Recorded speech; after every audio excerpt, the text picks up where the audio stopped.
প্রতি মাসেই বেশ টাকা পয়সা ইনকাম করছেন, কিন্তু সঞ্চয়ের বেলায় শূন্য। আমাদের বাংলাদেশের মানুষের একটা কমন সমস্যা আছে, যা তারা ইনকাম করে তার চেয়েও বেশি খরচ করার প্রবণতা।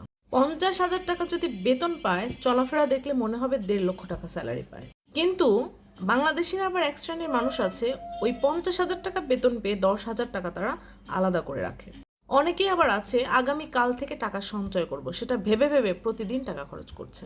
আপনি যদি সঞ্চয় করতে না পারেন, তাহলে টাকা ইনকাম করে আপনি কখনোই সম্মান অর্জন করতে পারবেন না। আপনি যদি সঞ্চয় করতে এখনো না শেখেন, তাহলে আপনাকে দিন শেষে ঋণী হতে হবে। আর ঋণী হওয়া কিন্তু মোটেও সম্মানের নয়। ঢাকা শহরের একজন রিক্সা চালকের আয়ও কিন্তু 30 থেকে 60 হাজার টাকা। কিন্তু বছর শেষে আপনি যদি ওনাকে জিজ্ঞেস করেন ওনার সঞ্চয় কি, উনি জবাবে বলবে উনি 5টা কিস্তি তুলেছেন। এটার কারণ হচ্ছে উনি সঞ্চয় সম্পর্কে কিছুই জানেন না। কিভাবে সঞ্চয় করতে হয় সে ব্যাপারে ওনার কোনো নলেজ নেই। কিন্তু আপনি একজন শিক্ষিত মানুষ হয়ে আপনি ভুলটা কি করে করছেন? আপনিও যদি দিন শেষে কিস্তি তুলেন, আপনিও যদি দিন শেষে আত্মীয় স্বজনের কাছে হাত পাতেন, তাহলে আপনার 50,000 টাকা আর ওই রিক্সা চালকের 50,000 টাকার মান একই। আপনার বুদ্ধি এবং ওই রিক্সা চালকের বুদ্ধি একই। কথাগুলো যদি গভীর মনোযোগ সহকারে শুনে থাকেন, তাহলে আপনি ঠকবেন না। ইনকাম করার আগে আপনাকে শিখতে হবে সঞ্চয় কিভাবে করে।